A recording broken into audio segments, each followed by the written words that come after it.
Sure.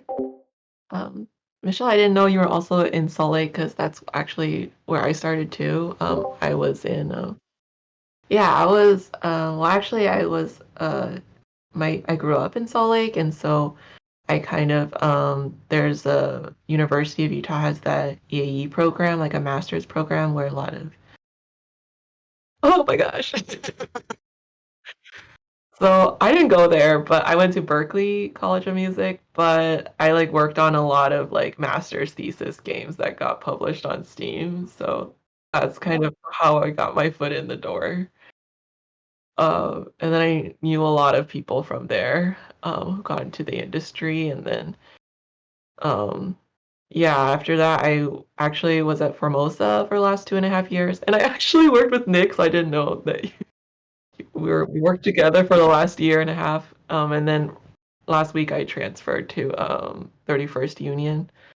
So I think getting started, like yeah, working on student games is like a great way to go because they're learning, you're learning, you're kind of like it's like not a lot of pressure, and then you get to like try a lot of things and fail in a very safe space. So yeah. But yeah, I didn't know you also knew Nick. That'll be funny when he joins later. Oh my gosh, yeah, Nick is at Formosa right now, and he's the technical audio director there. So yeah, Nick's awesome. Okay, anyway, that's how I got started.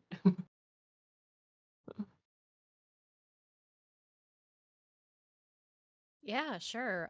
So I guess I will start with college. So originally I was a bio major. I wanted to study physical therapy. I transferred to, I'm in the Dallas area, so I transferred to the University of Texas at Dallas.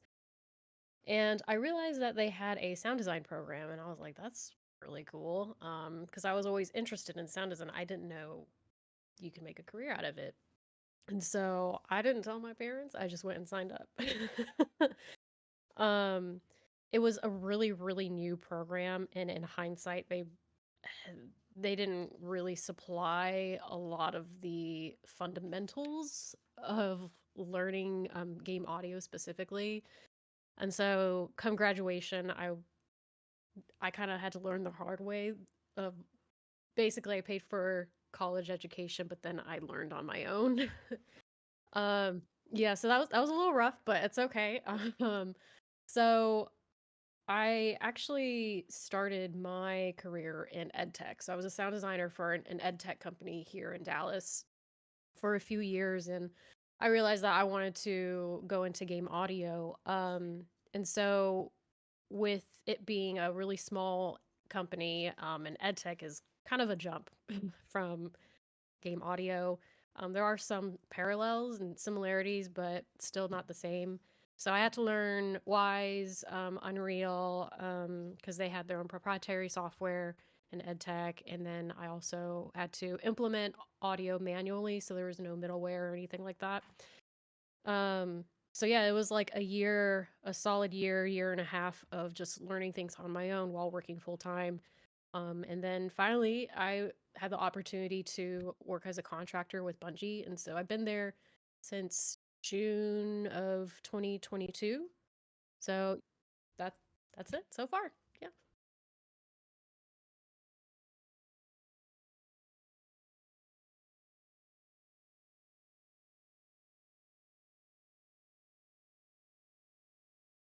Yeah, it I think they were more focused on like linear post-production, rather than game audio. And it was kind of like hey, here's a Unity project. And there wasn't really an assignment. It's just like, here's a Unity project. So that was like, okay. So the professors we had were fantastic in like what they did in their career, but when it came to applying like to teaching that stuff, it wasn't really quite there. So yeah.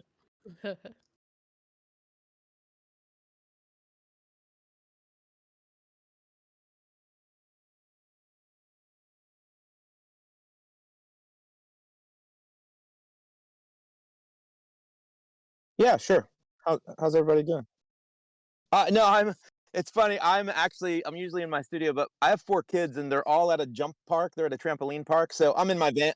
I'm in my soccer dad van, chilling in the back with the AC on and stuff. So they're in there jumping, doing who knows what. So how you guys doing? Good, good. Hey, I see Curtis. Hey, Curtis, what's up, buddy? Um, yeah, so I'm an audio designer in Cary, North Carolina, at Zapper Games, and I started working there in January. And before that, I was still am a music composer for television. So I kind of switched tracks last year and got into the gaming industry. And I think my perspective is, and what I've seen a lot on LinkedIn lately is people's difficulty in breaking that barrier of having experience, when trying to get a job. And, the first requirements like 5 years of AAA gaming experience with 2 ship titles. And it's like most people that I know that have that have jobs. um, Except for the people that have gotten laid off lately, unfortunately. And so, my whole approach was, how can I bypass that? Because how do you get 5 years of gaming experience without having a job in gaming? And so my approach was, I went a different route. I went networking route. I went, hey, let me get qualified. So I started binge learning Unreal and Meta Sounds. And Curtis has kind of been on this journey with me as well. And so I just decided, hey, if I can't get experience, let me make my own experience. And so I started a YouTube channel on Meta Sounds.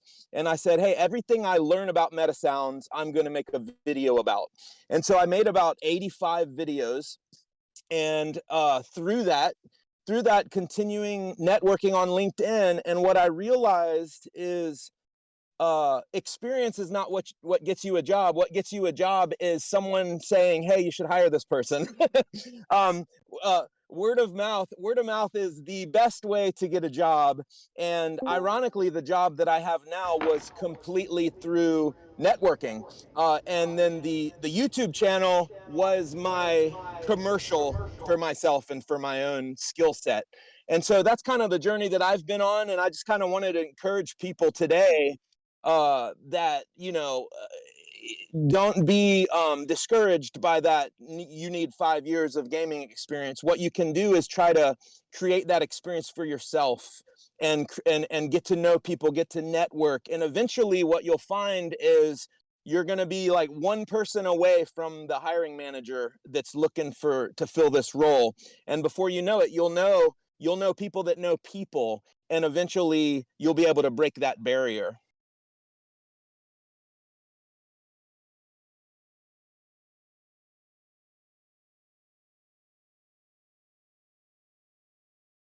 Absolutely.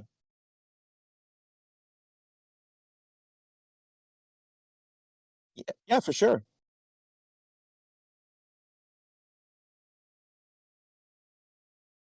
Hello, how's it Long going? time Sorry. no see, Nick. Hi, Anita. How's it going? Good. How are you? Nice surprise seeing you here. I guess I'm surprised too. Hello.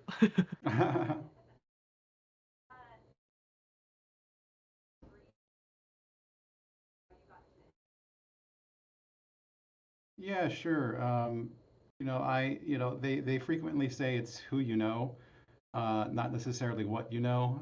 And while knowing things is very, very good, being able to have any kind of network to start with is pretty important. Now, I say this as a true introvert that hates networking, hates going to mixers. I would rather have a cavity drilled than go to a mixer.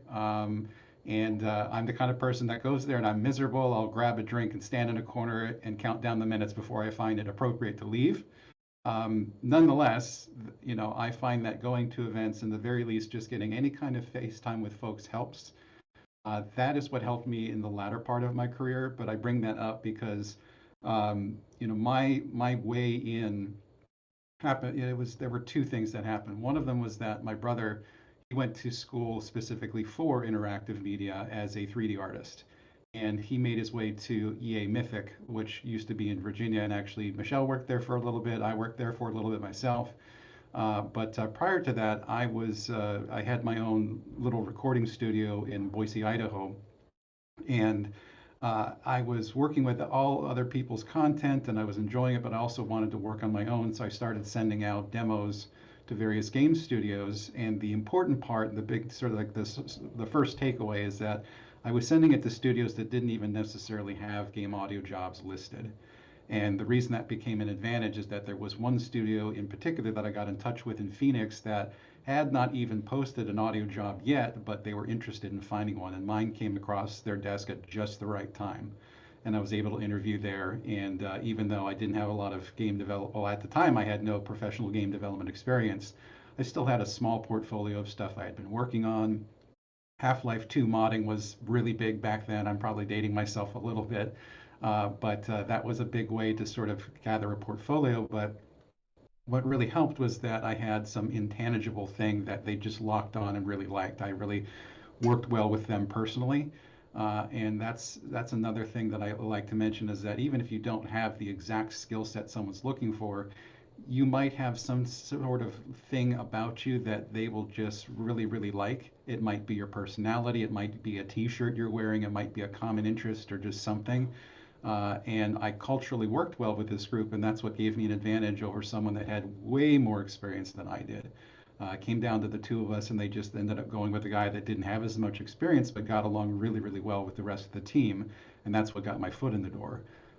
Later on, that studio went bankrupt, and at the time, my brother, who was still working with Mythic, their audio director moved on. He decided to leave, and they just so happened to have a job opening. And again, it came down between me and a guy that was way more experienced than me. I don't want to say who it is, but he just recently really worked on a very, very, very big movie with a huge soundtrack. And you know, but I ended up getting that job because I knew someone that worked there and he could speak personally to the quality of the work that I was able to produce. And that got me that got me that position. And ever since then, every job I've gotten has been on the recommendation of someone else that's worked with me. And despite the fact that I hate networking, I find that I found that in the past going to things like GDC or Game Sound Con has been extremely helpful because something that you'll learn over time is that the audio part of our industry really likes helping each other out. There's a sense of community that exists with audio folks that doesn't exist with there's no at least to my knowledge, there's not like a VFX group or an artist group or a producers group. And if you go to GDC, there's not an engineering pass, there's not a VFX artist pass, there's an audio pass because we all stick together really close and advocate for one another. And what I've found in the past is that everyone is just eager to help one another, and that what makes that particularly nice is that even the folks that have been in the industry for 20, 30, 40 years love sitting down and talking with folks that are excited about what they're doing because they've not done it for very long and they're not seasoned, but they still have such a tremendous amount of excitement that folks like myself that have been in this for a really long time love talking to those people, love feeding off of their excitement, and love hearing about what drives them and what they want to do. And so multiple times, a good example is when I went to Magic Leap. That was a mixed reality technology group. I was at GDC. I was with a company that I wasn't really happy with. I wanted to find something new and different and get back into games proper because I was doing Sounds for a Sleep app. It was nice, but it wasn't video games, and I wanted something different. And so I went there, and I was look at the career floor and just talking with various studios and feeling like, well, this is not going to work out. But then I saw that Magic Leap uh, was willing to talk about very almost nothing about what they were doing, but it was kind of mysterious. And I thought, oh, I want to learn more about this. And then I saw that George Sanger was there, and I thought, if he's there, that's got to be something interesting going on. And so I just so happened to see him in the hallway after a GDC session, and I wanted to talk to him, and I thought, no, no, no, you can't do this. I'm too nervous. And so I walked away. I got about 10 feet, and then I said, no, no, no, turn around and go back the other direction. And so we started talking, and we'd never met each other before, but we just started talking. We had a lot of common interests, and Then we went down the escalator, we kept talking, and then after a while he said, I've got another thing to go to. Why don't you give me your business card and we can talk later. And that is exactly how I ended up getting that job. And that was not just a career changer, but a life changer for me. The folks that I met there, the people that I got to work with, many of them have been doing this longer than I've been alive. That all came from just a gutsy conversation on an escalator. And so we see each other now sometimes at GDC. We'll say like, "Hey, let's meet up at our escalator," and then we go have lunch. So we can, those sort of meet cutes exist. It's not that hard because people like him and like other folks that have been in the industry so long, they just love talking about what they love, and that's the art and the industry and the technology and everything that goes into it. And those folks like learning new things. I mean, again, to hold him up as an example, he has he has been teaching himself programming for multiple years now because he just loves what he's doing. He wants to learn new things. And even after you've been in this industry for decades, it's just really that energy that feeds you and keeps you going. And people that haven't been in it that long, those are where you go for that type of energy. So they're eager to talk with folks that want to get in.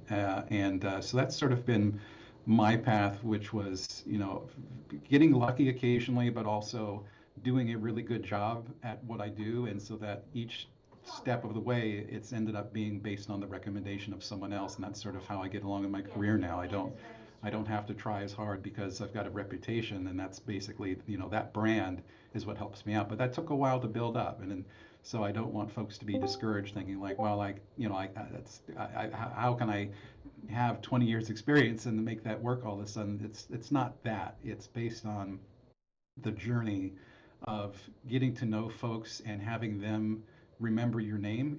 It might be, and that's why you got to go with business cards. You got to shake hands. You got to tell them like, hey, my name is blah. And then if they're in a position where they're trying to fill a role somewhere, they might remember like, oh, hey, I remember meeting Dan or Mike or Leslie, and they were really enthusiastic about what they do, because smart hiring, like when people make smart hires, they're looking for people that are excited to do the job, because you can hire someone that's really talented and they're a total jerk and that's a waste of everyone's time. But if you are showing that you can learn, that's an investment that smart people make, and that's why it's also important to make contact with those folks because they recognize that. Yeah, that's the sort of short version of how I ended up getting to the point that I'm at right now. Thank you. Yeah, long journey. Yeah, and actually, I should probably mention Michelle used to be my intern when I was at EA Mythic, and I don't know if she mentioned, but she was not initially in it, in her when she was. What school were you going to at the time? I'm trying to remember. University of Utah. Yeah, and you were studying, was it animation? It. Yeah, we'll just say Yeah. yeah. Yeah, but fortunately, she was also interested in sound, and if I recall correctly, no one wanted to do the sound on some project, and that's sort of, so I got in touch with her at just the right time. And something else that was really smart she did is that after she interviewed, she wrote me a thank you note and sent it to me, and that really made a big impression on me. And so when I had to look at other candidates, I looked at, like, well, Michelle interviewed well, I liked the demo she sent, but most importantly, she followed up. And it's little subtle things like that that you would be surprised other folks don't do. Like they don't send a cover letter or they don't send a demo. Like I've received applications that someone wrote in Notepad in text, and that was it. And it just is shocking to me. But it's these kind of like basic skills, but also soft skills that really, really help out. And that's why I've been so fortunate to know her for this long now, is that she made a really good decision about something small that led to a job, and now she's the excellent audio director that she is now. Aw, thank you. Of course. um, I know there were more on the list. I don't know if they're here. And again, Discord doesn't really tell me your names. It just tells me your Discord name. So, Meg Terrific, I don't know if you're here. Or Max Fashine. Yeah. Oh. Sorry, I'm still used to the Zoom shortcuts for unmuting. It's like habitual at this point. Yeah, I like to say I stumbled backwards into the games industry. I went to school for music production and followed that up with a post-grad course in audio post-production, specifically for linear stuff. And during that like profoundly unemployed phase after graduation, there was an opening at a game studio in town that was looking for a music mixer of all things, like specifically a music mixer. Cool, I'm good at that. Started there on a 3-month contract with very little oversight. 3 months finished and they just kept me on. So I pretty well taught myself everything about game sound along the way. Did that for 5.5 years before trying to, with the main goal of leaving my hometown. I was applying for jobs at studios here in Montreal. Jumped to AAA just about 3 years ago as a senior sound designer, and now I'm an audio lead. Yeah. Oh, we got another Montreal person here. Excellent. But yeah, one of the things that Nick brought up there that I think doesn't really get covered enough when you get with like popular advice for getting into the games industries is that soft skill stuff. Like you can teach someone wise on the job. It's not that hard. You can teach somebody the proper mechanical skills they need to do a job, but you can't teach someone to be a chill person to work with for years on a project. And that's really one of the big things that doesn't get addressed enough. Yeah, I think a lot of folks are hesitant to let their excitement show, and it's really not necessary. I think it's just a huge asset when you show that you love what you do, because that passion is infectious, and it really does set you apart from other people that maybe that maybe aren't willing to do that. And I sometimes wish there was an introverts booth at GDC or something like that, so that because I think sometimes studios miss out when certain types of personalities are hesitant to show who they are, and recruiting is so directed at the extroverted style, and that's too bad. But I also think that it's something that shyer folks can absolutely pick up on, because if you show that that you really love what you do, that's a huge step up, and it can sometimes make up for certain things that maybe you don't have as strong a skill in, is that willingness to share and just participate in the culture and the conversation. Now I want to get a booth for this group at Yeah, that would be GDC great. and just have like an introverted section. Now, if I recall correctly, I think doesn't PAX have an introverts room, like a quiet room where you can go? I think that I've heard that before. That's like it's a small dark place where if folks are feeling That's awesome. sort of overloaded, Yep, they can PAX West go. has it. That sounds great. That's cool. That's amazing. But yeah, to touch on the excitement, like fundamentally excited people have better ideas and are better hires for that reason. Yeah, and that's a good point to bring up too, is that ideas are great, and also our solutions are too. That's a good way to sort of channel the excitement, is to show yourself as someone that is solution focused, and also play the games of I don't Michelle, am I going too far off into a different direction here, or you want to keep talking? Okay. Play the games. Like if you're interviewing for a studio, play their games. That's another thing that people forget to do. When I'm interviewing people, sometimes what I always ask them is, what's a game of ours you've played, and what would you have done differently as far as the audio design goes? And that puts them on the spot, and it's one of my favorite, because I like seeing them squirm just a little bit, because there's this sometimes nervous attitude of like, well, I can't say that, but like that's the invitation to come up, like, what can you bring to us?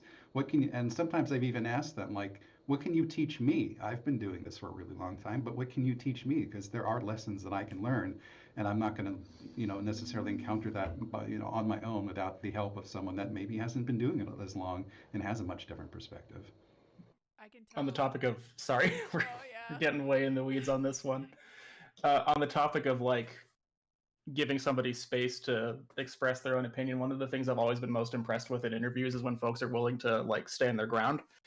I feel like when people are trying to get into the industry, they're so concerned with being like infinitely adaptable, completely open to doing whatever needs to happen to get the job. And it's always a lot more impressive for me when someone says, well, no, I'm not.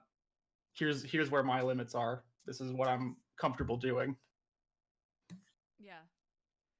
And on to Nick's point, every interview I've done, I've gotten that question every single time. So playing the games is very important. And it's actually one of the questions I will ask if I ever interview any of you. Yeah, my brother told me about like so he went to University of Advancing Technology in Tempe, Arizona, and they will sometimes have people come in from the industry and talk about interview experiences and some of the folks that they interview and the mistakes they make and the good things they do. And one of them explained, if I ever ask them what game of ours have you played and they don't say anything and they say like I've not played one, I give them a copy of whatever we've been working on and say, okay, go home and play this. The interview is otherwise done. Because it's just one of those very very basic things that like it's like you've got to tune your resume, you've got to tune your cover letter, all of the things you've got to show that yeah I'm the solution to your problem, because that's the thing is like hiring is a high stress thing, not just for the person that's interviewing. It's high stress for the folks that are trying to fill that position. And if you can show yourself that like I am the solution to your problem, then that's a huge thumbs up. But if you've not played the game, or and sometimes studios they don't have any games out just yet, but then it's good to sort of think about like look at who am I interviewing and what have they worked on, so you at least have some conversation. But yeah, just basic stuff like that is so important. Yeah, for sure. I think we actually went through the list, unless Megger, terrific, if they popped on. I don't know if you have. No? I mean, I don't know if that's my Discord name. Is that your My Discord Discord. Yeah, it's Megarific. Oh, okay. So, Okay. but Oh, do you know what? yeah. I see that. I put your. Okay. I think I just. Sorry. No, that's okay. It's hard on Discord when it just gives me your Discord name and I don't know who you are.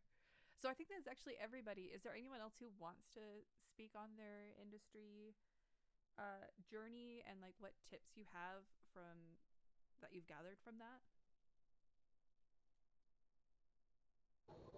Have you guys talked about conventions and other places to go? Mm-mm. Well, you briefly touched on GDC and GameStopCon. Yeah, those are the two big ones. GDC is strong because they do have a career section. Like they have like talks, like a bunch of talks. They have a portion of the floor dedicated toward it, and they have an indie booth. It's just they have a tremendous number of resources there that are good for that. They have people reviewing portfolios. They have demo derbies. Just again, just a tremendous number of resources. But Game Sound Con is really good for is I think better for networking because I don't know how big it's gotten. It's been a while since I've been there, but it used to be around 200 or so people, and it's all audio. And That's great because all of the biggest names are there.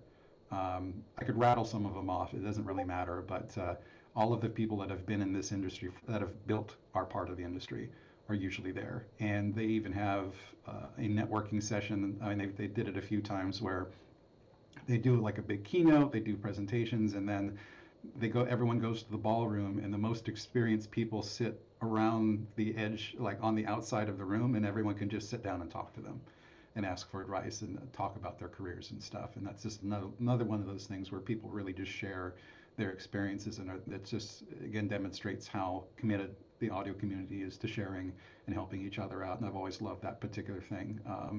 And sometimes I've met, again, like I'll sometimes look for the people that are standing in the corners, clearly not wanting to be there. And once you get them going, then it's great to get that conversation flowing. And there are, of course, great places to eat. But I find in LA, but I find I like that one a little bit better because it's not so incredibly charged and overwhelming. GDC is a lot of fun, but boy, it is just yeah. After a couple of days, it's just like I have to go like hide in my room for a little while and just watch cartoons. Yeah, Um, Yeah, yeah, like all the toys and stuff is awesome, but I think as far as networking, Game SoundCon is much, much easier. And also like local chapters, like we recently got something started up again here in I'm in Maine, and we have a Maine game developers group that we put together, and it's very small. It's mostly it leans heavily toward enthusiasts versus professional, but again, it's just a place to get that conversation started and get folks involved, and it doesn't matter how small that is. Even the number of people in this room, it's not huge, but still it's a conversation, and these faces can be remembered very easily. Mm-hmm. Yeah. Seb, you said there's the IAM in Montreal. What does IAM stand for?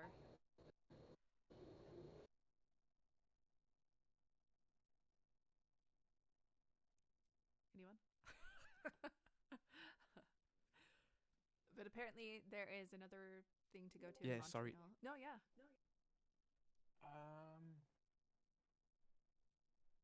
if I recall right, it's Interactive Audio Montreal, but I am not sure Gotcha. because we always say I am. So Yeah. Um, I'm up in Utah. I don't know if there's anything in Utah. Anita, do you know if there was anything in like Salt Lake that was geared towards audio? I don't know. I'm actually in North Carolina now, but I used to be in Utah. So, I don't think there's any in Utah. Well, But I can also say Game SoundCon is easier to network in, and if um Brian Schmidt, the guy who runs Game SoundCon, he has a scholarship every year, and that's actually how I went to Game SoundCon. And oh, nice. you don't have to be a student to get the scholarship. You can also be an audio professional. Like one of the scholars was also like they were like a producer for like 10 years, and they Oh, got the nice. scholarship. So it's a great way to get like an in, and then you'd be able to meet a lot of people because you are part of the program. So if anyone is, it's a good way to do it. Yeah, and working the sessions too is sometimes helpful. I don't know if it's paid or volunteer, but uh, that's a great way to stand in the room and just listen. uh, I've never done one before, but I've always been kind of envious of the folks that get to stand there and just absorb all of those sessions and not have to run around all the time.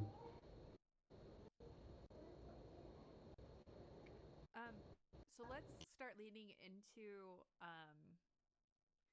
what we in the industry look at when we look at people's portfolios. Um, I'm gonna give it to you, Nick, because you've been in the industry longer than I have, and you've seen more portfolios than I have. So, what are your tips when you're looking at someone's portfolio? Like, what type of website are you looking for? What are you looking for when you first click on somebody's portfolio? Yeah, so for me, whenever I've done hiring, it's been through traditional means. We post something online, and we start getting responses, and people will frequently have links to their websites, but I honestly don't click on them because I expect that I'm going to see a resume with a link to a demo reel. And what I find with the websites is that sometimes people dilute their talent a little bit too much because they've got so many things they're interested in. So it's like, here's the sound effect reel, here's my music reel, here's my technical reel, and I don't want to have to go through all of that. I want that person to give me the quickest, most concentrated view of who they are. Um, and it really depends too on the number of candidates. Like sometimes I've had a position where I interviewed 5 people, and then I was able to really dive in and learn more about them. I've had like the last time I did interviews, there were 200 applicants, and then that gave me so little time to go through all of them, and I regret that I can't meet those people on a more personal basis. So it really depends too on the like on the position and how many folks that you're going to be talking to. And with the industry in the state that it is right now, I think a person needs to presume that they're going to be amongst many candidates, and to expect your recruiter to make a bunch of sort of spontaneous clicks to find what they're looking for, it's just not going to happen. I love learning about people. I love seeing all of their content and digesting that. But but realistically, there's a short amount of time that everyone has to do that. Uh, you know, so so websites, if you've got one, make it look professional, make it easy to navigate.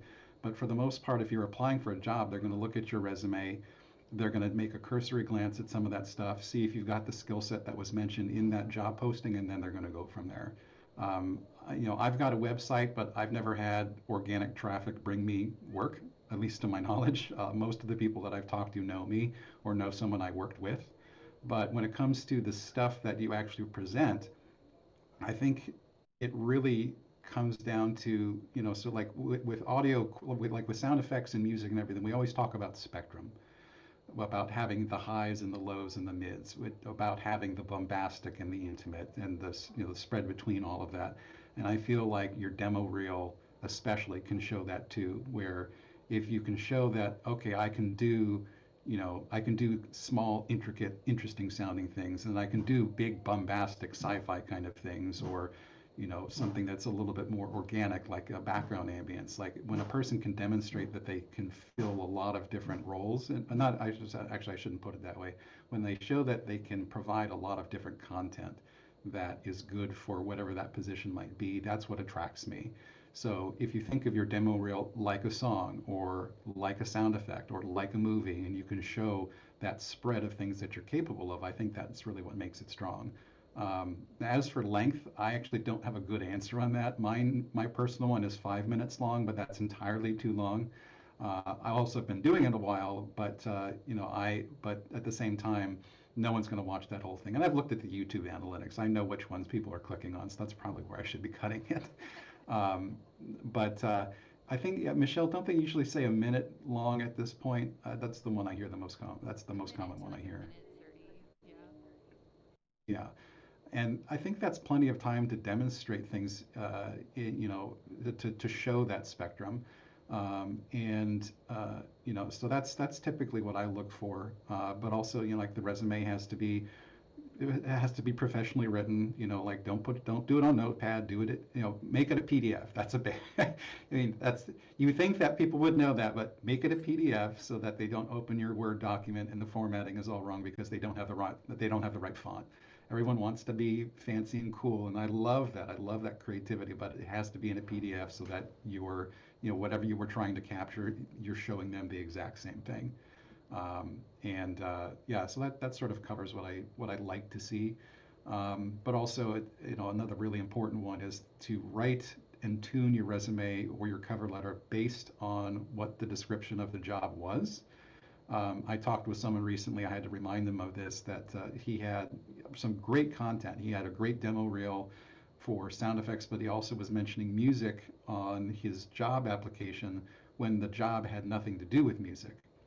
You don't want to do that. You Yeah. want to look at the keywords. So like if their job listing says Wise, 5 years, Fmod and Unreal, your resume should say experienced with Wise, Unreal, Fmod, or whatever else it might be, and talk about like, oh, I love using Unreal, or you obviously want to be realistic about it, but you always want to. There should be no one size fits all resume that you send to everybody. You always want to tune it Yeah. based on what the job description says.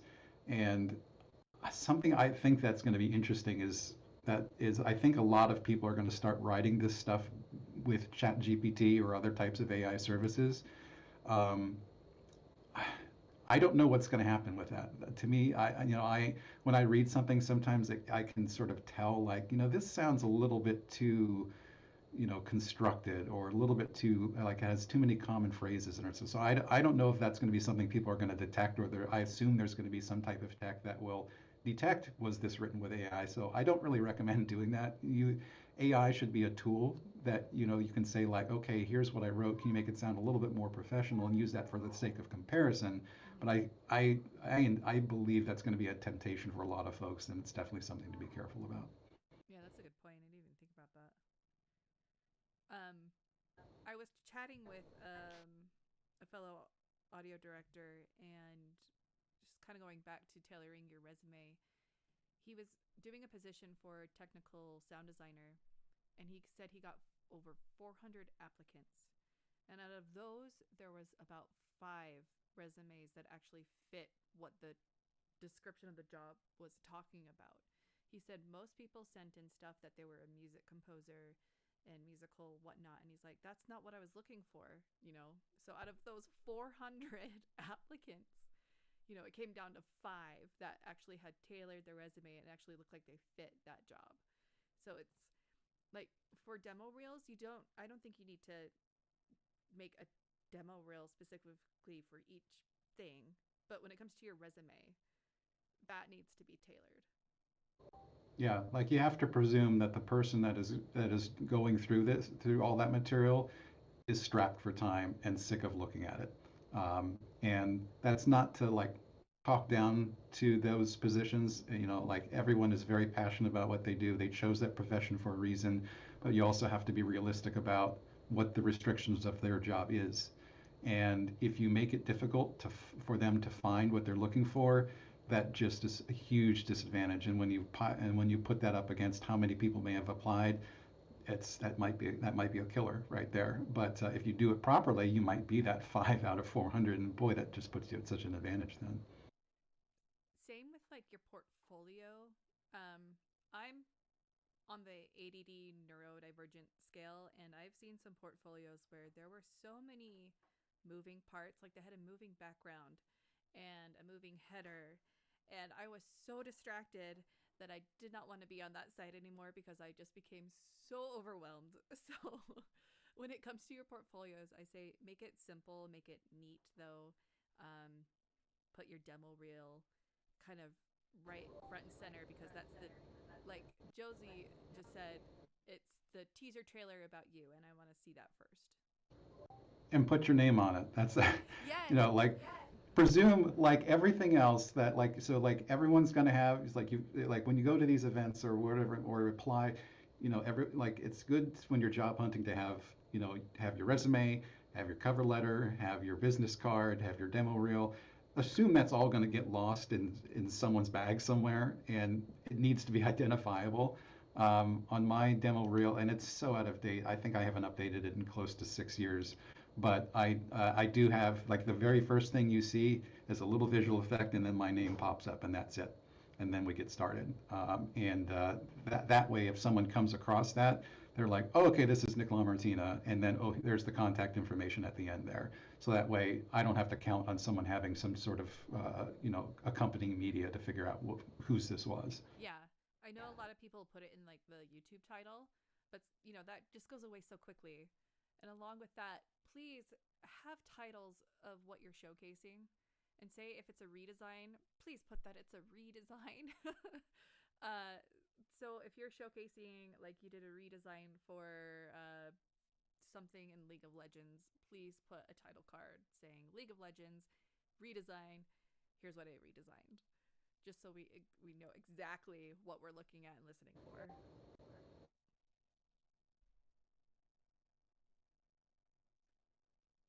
The way I like to put it when I'm looking at people's portfolios is hiring managers are basically looking for any excuse to click off. So you want your stuff to be as accessible as humanly possible, as readable as humanly possible. Like, I've seen someone's portfolio where it takes like 5 seconds to go between tabs because of some funky animation, and like, yeah, it looks cool, but it's getting in the way of showing why you're interesting. Yeah, unless you're interviewing for UX, you don't really need that stuff. Yeah, that's a different story entirely. Yeah.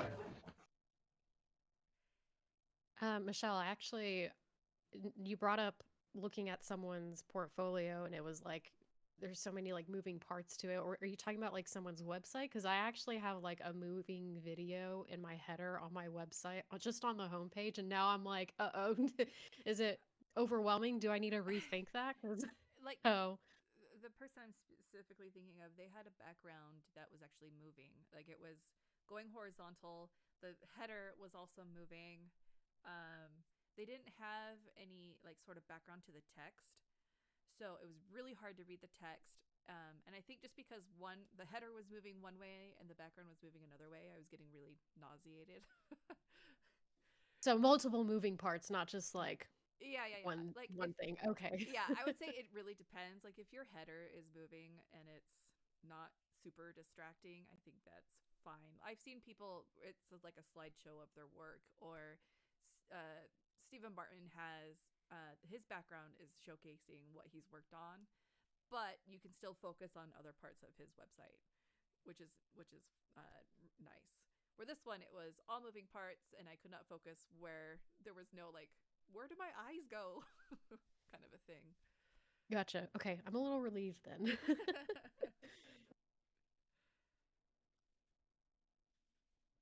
Does anyone have any other points on portfolios that they look at? I think one thing that was really helpful is if they don't know about it, there's Real Talk by Power Up Audio, and when I was a kid or student, I watched that like religiously, and that's how I made my portfolio and stuff like kind of like up to standard as it is. At least you're competing at the right level. Yeah, Yeah, definitely worth it to check out. that is a good resource, Real Talk. And we also do portfolio reviews here. I saw someone from Rev Rooms has also another Discord community. I posted it in the general resources channel. They will sometimes look over portfolios. I know Paul Buchler from on LinkedIn will sometimes post that he's going to look at people's portfolios. So I say use all those resources as you can. The more eyes on your stuff, the better. And the more ears on your stuff, the better. Yeah, I don't know if there's I mean, something I've always been interested in is a decision I never came to is whether or not to add any kind of like binaural flair to my demo reel. I don't know if there's no way of telling, and I've always wondered, like as far as like the demographics go, like how many people listen to the demo reel on headphones versus speakers. Because if you knew, there would be some potentially cool stuff you could do, but that's always been like a little small thing I've wondered about. But that's just me rambling because I like thinking about this kind of stuff. I hear that and I'm like, that is such a Nick thing, and I'd love to see that in your demo reel. Yeah. Well, yeah, if you've made a VR game and then you're showing that, then there absolutely should be some type of binaural stuff in there. Absolutely. Yeah. And then you have your little use headphones for best experience, and it gets complicated, but My mobile developer brain is saying put some script in the back end of your website that checks for the listening device and play a different reel depending on what it is. yeah, no, the way you can actually check the impedance of the audio device. Totally possible to do, but yeah, if you were a technical sound designer, that would be that would catch my attention and said, you're listening with headphones. Here's this demo reel for you. That would be so awesome. I'd be like, oh. That'd be amazing. Yeah. But I think I think a big message really just overall is have fun with it. Like if I don't think anyone's miserable putting their demo reel together, but for the most part, it's just like, show your joy in what you do. And it doesn't matter if it's something like paint overs are nothing to sneeze at. That's like your opportunity to show like, this is what I would do differently. This is what I would do better. And like really being courageous and owning that.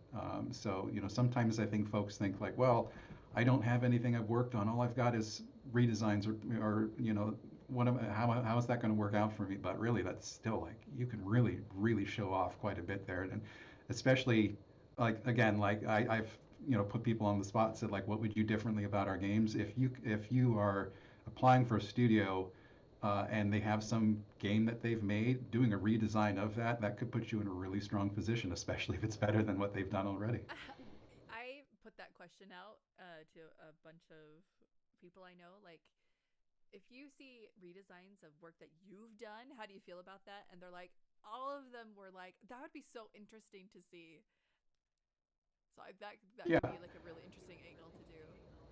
Yeah, I've never understood the people that, and I've heard of this before, of like some of the artists saying like, like asking the person to take the redesign down. And I feel like that's such a wasted opportunity because it's like you're getting to see how someone interprets the work that you've done, and you have the opportunity to hear, someone else's ideas. And to me is just, I would love to hear someone else interpret the work that I've done. Yeah, it's nothing to ever be afraid of, I don't think. So we have about 5 more minutes. Um, does anyone have any other points they want to talk about, or does anyone have any questions?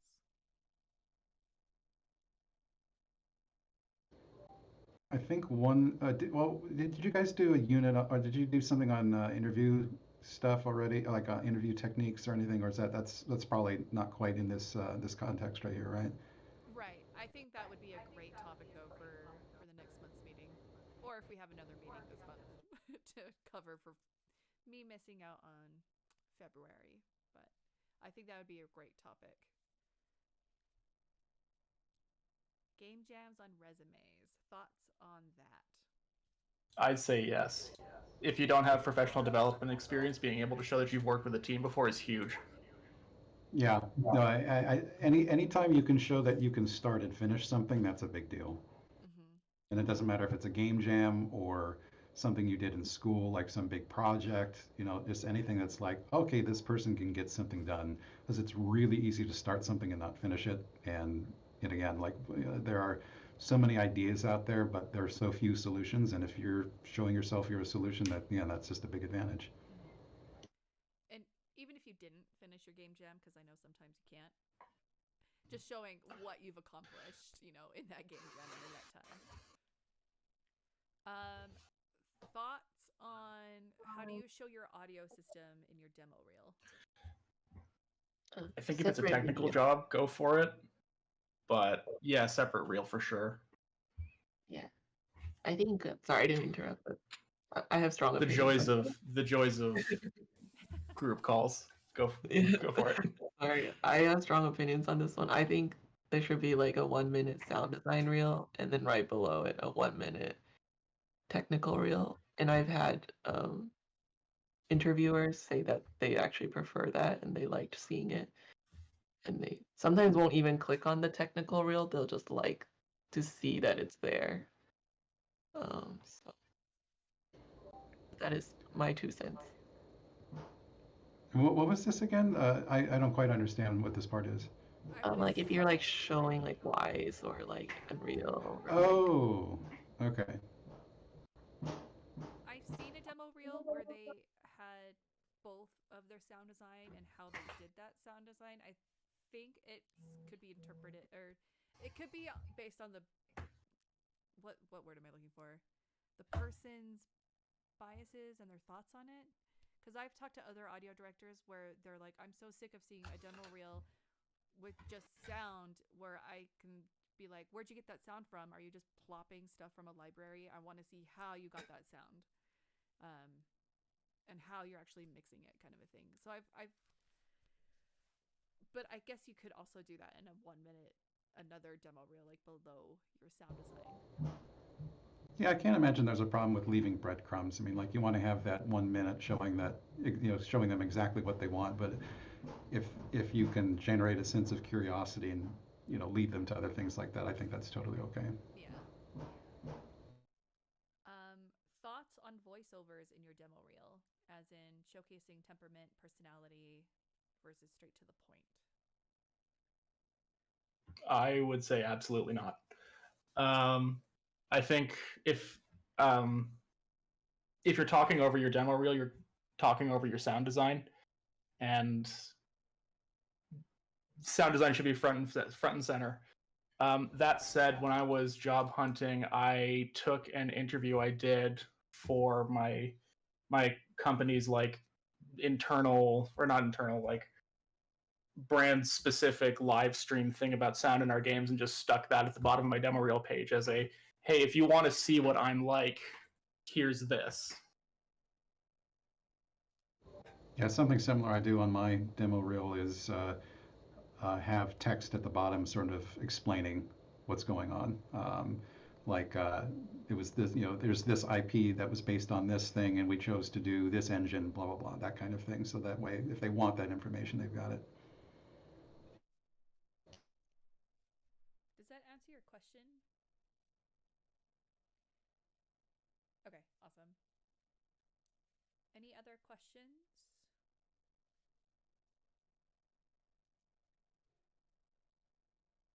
Cool. Thank you everyone for joining us today.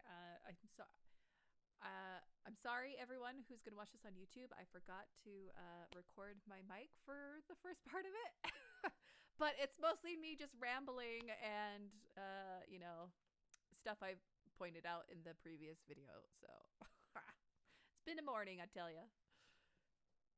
Thanks everyone. And then I think Nick, that topic should definitely be our next topic, like interviewing points and stuff. So thanks everyone. Thank you. Have a good day, everybody. See ya.